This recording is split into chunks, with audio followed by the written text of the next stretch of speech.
الحمد لله الحمد لله الحمد لله.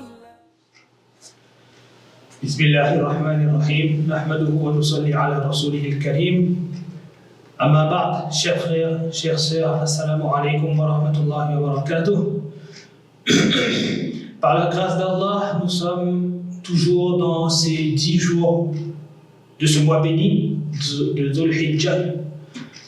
Ces 10 jours durant lesquels les bonnes actions sont très aimées d'Allah subhanahu wa ta'ala, mais aussi 10 jours où on entend parler, on se remémore l'histoire d'Ibrahim alayhi salam lorsqu'il faillit sacrifier son fils.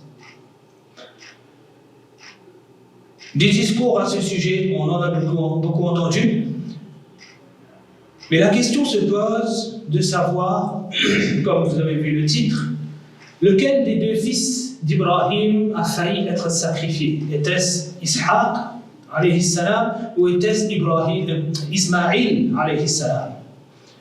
De la même façon, une question se pose à savoir où cela s'est produit. Alors il faut savoir que le Coran n'explicite pas la chose. Il y a un verset dans la sourate Safat où Allah subhanahu wa ta'ala, en fait dans la sourate Safat, toute l'histoire du sacrifice elle est racontée, et avant de raconter cette histoire, Allah subhanahu wa ta'ala il dit فَبَشَّرْنَاهُ بِغُلَامٍ حَلِيمٍ. Nous lui avons donné la bonne nouvelle d'un enfant longanime, doux, indulgent, halim. Alors il y a deux avis chez les ulama. Un avis qui dit qu'il s'agit d'Ishaq alayhi salam, et c'est l'avis d'Ibn Mas'ud radiyallahu anhu, entre autres.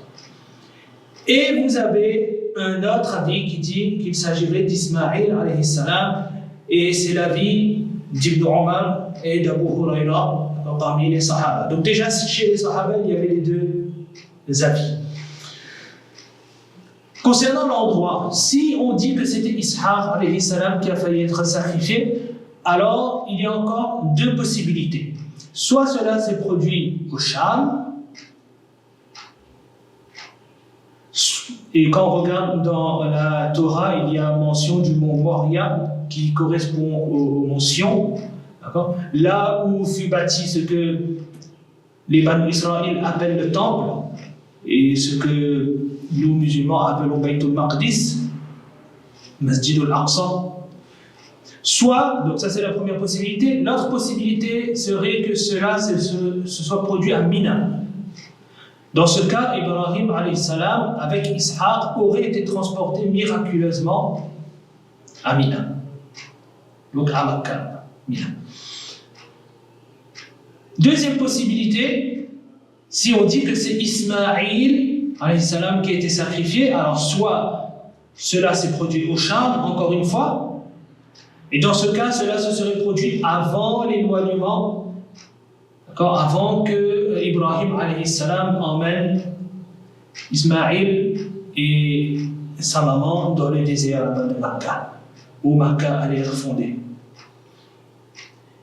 Soit cela s'est produit à Mina, donc à Makkah, un peu plus tard. Donc.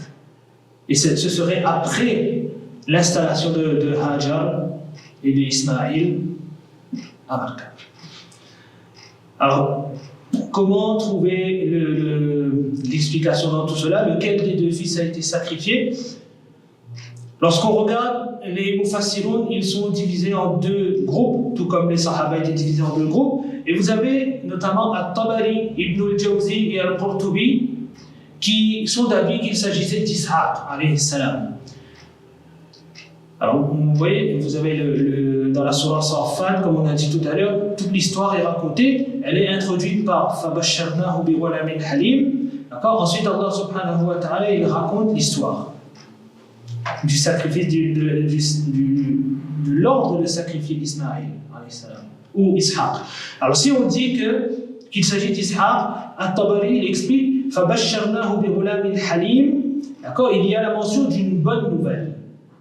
Or, lorsqu'on regarde d'autres surahs, notamment vous avez dans la surah Hud, وَبَشَّرْنَاهُ بِإِسْحَاقَ نَبِيًّا مِنَ الصَّالِحِينَ, là-bas c'est explicité que Ibrahim alayhi salam a reçu la bonne nouvelle d'Ishaq.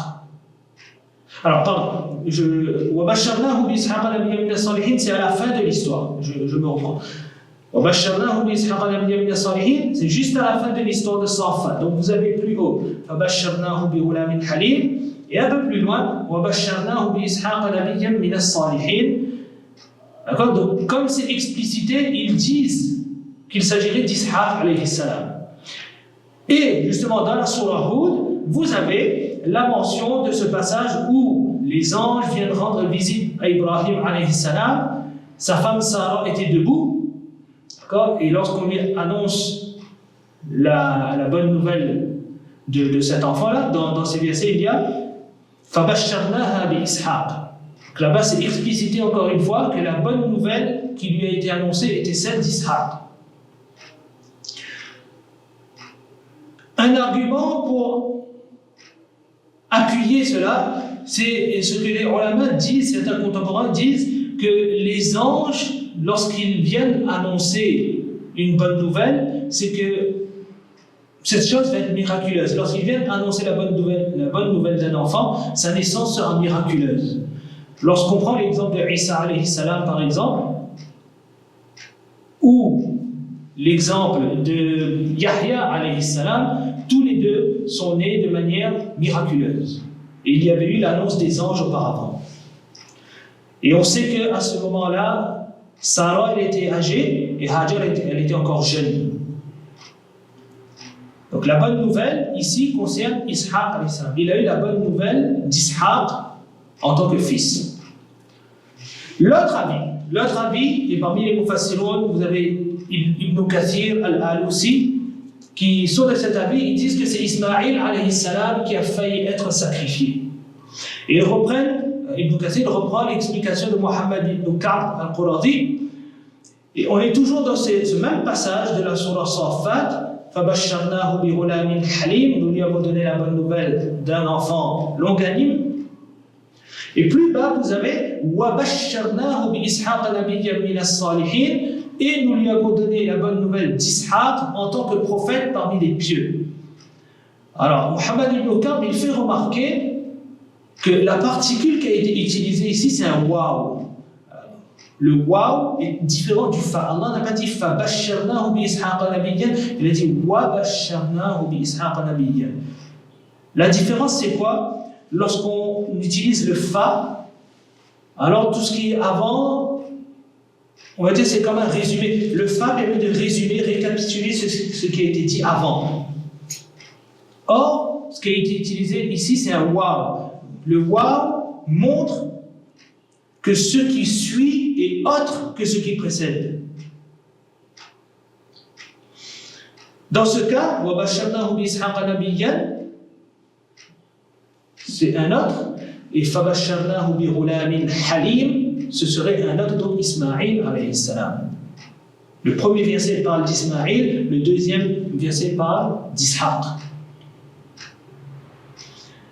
De plus, comme on voit que on regarde les versets après cette histoire-là, vous avez وَبَارَكْنَا عَلَيْهِ وَعَلَى إِسْحَاقَ, nous l'avons béni lui et Ishaq. Ishaq est mentionné à part, et le premier pronom, il n'est pas explicite. Alors il dit, Muhammad ibn Ka'b, il explique que cela revient justement au Ghulam al-Halim et qui ne peut être autre que Ismaïl. De même pour le verset d'après, وَمِن ذُرِّيَّتِهِمَا, pour ceux qui connaissent l'arabe, Hima, Huma, qui sont les deux concernés par le pronom Huma, Ismaïl et Ishaq. Donc selon cette explication, ce serait Ismaïl alayhi salam qui aurait failli être sacrifié. Mais que dire alors du principe selon lequel une naissance annoncée est toujours miraculeuse? La question se pose. Puisque Ismaïl alayhi salam, sa maman elle était encore jeune à l'époque de la bonne nouvelle. Alors soit on fait entrer Ya'qub dans la bonne nouvelle. C'est-à-dire que Surah Hud, et sa femme était debout, elle a ri, elle a souri, parce qu'elle ne concevait pas, elle n'arrivait pas à concevoir, et elle a souri justement par rapport à une autre nouvelle qui avait été annoncée, et nous lui avons donné la bonne nouvelle d'Ishaq. Et après Ishaq, Yaqub. Donc soit on fait entrer Yaqub dans la bonne nouvelle, comme quoi Ishaq allait naître et qu'il allait donner naissance à un fils, il allait vivre, il allait donner naissance à un fils nommé Yaqub. Et dans ce cas, le sacrifice d'Ishaq n'aurait aucun sens. Et on peut en déduire donc que si on inclut Yaqub dans la bonne nouvelle, on en déduit qu'une naissance annoncée n'est pas forcément miraculeuse, puisque Yaqub est né de façon normale, il n'y avait pas de circonstances compliquées comme pour les autres. Donc une possibilité, c'est d'inclure Yaqub dans la bonne nouvelle. La deuxième possibilité, c'est d'exclure Yaqub de cette bonne nouvelle. Et comment on explique donc وَمِنْ وَرَاءِ إِسْحَاقَ يَعْقُوبَ فَبَشَّرْنَاهَا بِإِسْحَاقَ وَمِنْ وَرَاءِ إِسْحَاقَ يَعْقُوبَ, c'est de dire que وَمِنْ وَرَاءِ إِسْحَاقَ يَعْقُوبَ n'est pas forcément la parole des anges, d'accord, mais ce serait plutôt une apposition, d'accord, une parole d'Allah. Allah subhanahu wa ta'ala, il dirait à son prophète, et après Ishaq, il y a eu Yaqub. Et ce n'est pas inclus dans la bonne nouvelle. Après, si on veut vraiment maintenir l'idée d'une naissance miraculeuse, alors les ulama disent qu'Ibrahim, lui, il était âgé à ce moment-là, d'une part. C'est-à-dire, autant pour la naissance d'Ishaq, autant pour la naissance d'Ismaïl, Ibrahim, lui, il était âgé. Donc c'est déjà miraculeux. Et puis, il y a eu le dua d'Ibrahim alayhi salam. Rabbi habli minas salihin. Et plus tard, les anges, ils vont annoncer la bonne nouvelle que son dua a été accepté. Donc, en vertu de tout cela, on déduit que c'est bien Ismaïl alayhi salam qui a failli être sacrifié. D'ailleurs, lorsqu'on regarde les autres versets, alors vous avez ces versets dans la surah Hijr et dans la surah Zariyat. Lorsque ces versets mentionnent la bonne nouvelle d'Ishaq, là-bas il y a فَبَشَّرُوهُ بِغُلَامٍ عَلِيمٍ. Le mot qui est utilisé n'est pas le même. Pour Ismaïl, c'est le mot halim qui est utilisé, et pour Ishaq, c'est le mot alim qui est utilisé.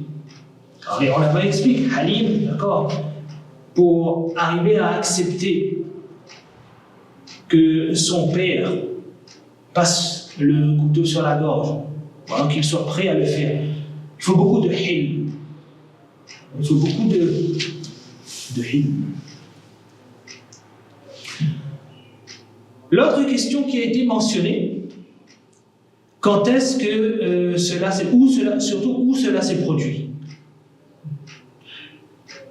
Où s'est produit ce sacrifice? Alors on a un verset dans le Coran, justement dans la surah Saffat, فَلَمَّا بَلَغَ مَعَهُ السَّعْيَ. Alors si on traduit les mots, lorsqu'il a atteint le sa'i, la faculté du sa'i. Sa'a, ça peut vouloir dire marcher, courir. Sa'a, ça peut vouloir dire faire des efforts, travailler, bosser. Alors il y a 5 avis sur l'explication de ce verset. La première explication, Balagha ma'ahu sa'i, il se mit à marcher. Deuxième explication, il se mit à accompagner son père et à l'aider dans ses tâches quotidiennes. Troisième explication, il atteignit l'âge de raisonner. Quatrième explication, il se mit à accomplir des actes de dévotion. Et cinquième explication, il atteignit l'âge de la puberté. Donc on en déduit qu'il avait 7 ou 13 ans. Donc on reprend cela, ça fait beaucoup d'avis à retenir d'un coup. Si on reprend cela, on reprend l'avis de Ma'aroussa, et donc c'est un moment où il est en capacité d'aider son père, de se débrouiller un petit peu et de réfléchir.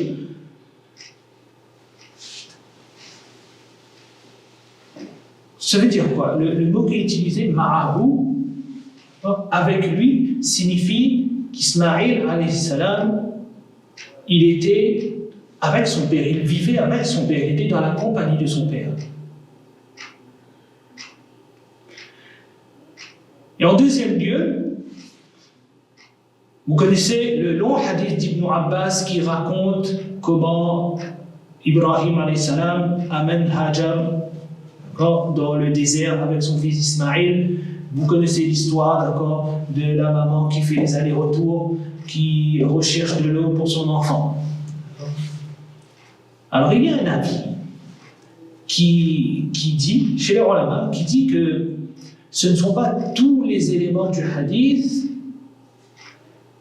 qui sont rapportés du prophète sallallahu alayhi wa sallam. Alors qu'est-ce qui s'est passé? Ibn Abbas, radiyallahu anhu, il a pris des éléments de ce que le prophète sallallahu alayhi wa sallam lui a dit, lui a raconté, et ensuite on va dire qu'il a relié, pour raconter l'histoire, relié les événements par des choses qu'il aurait vues dans les Israéliens, dans la Torah.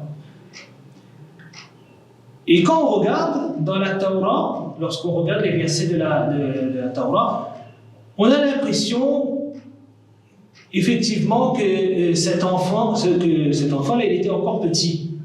Quand il y a la mention que Abraham aurait déposé sur l'épaule. Donc ça, on a l'image d'un petit bébé qu'on dépose sur l'épaule. Wallahu a'lam, est-ce que cette donnée fait partie des Israéliens ou pas? Il y a cet avis qui existe au sujet de ce hadith.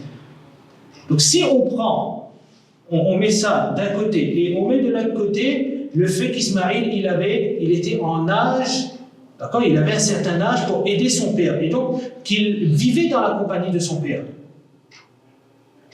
Donc ça veut dire qu'il avait déjà un certain âge, d'accord, et qu'il était avec son père. Donc si on marie ces deux idées ensemble, alors on pourrait pencher, d'accord, j'ai tendance à utiliser le terme mayalan, on pourrait pencher vers le fait que cela se soit produit au Cham, donc avant l'éloignement de Hajar et de son fils Ismaïl. Cela se serait produit au Cham alors qu'il vivait encore dans la compagnie de son père. Et quelques temps après, survient l'histoire de l'éloignement de Hajar et d'Ismaïl. Mais d'autres ulama, ça c'est l'avis de Zarkashi entre autres, d'autres ulama ne sont pas d'accord avec cela. Parmi eux, Ibn Taymiyyah, et lui il pense que non, cela s'est produit à Makkah, à Mina.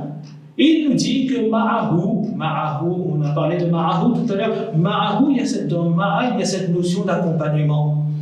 Il nous dit que Ma'ahu ne veut pas forcément dire c'est un accompagnement physique, c'est pas forcément qu'il était là en compagnie de son père, mais qu'il a atteint ce degré où il pouvait, cet âge où il pouvait être avec son père dans ses tâches quotidiennes.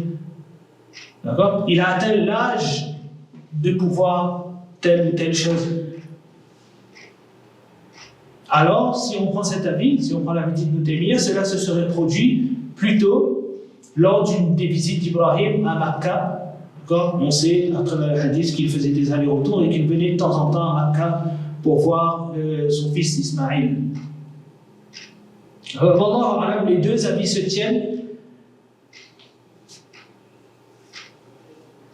Mais le premier avis a l'air plus probable. Wallahu a'lam.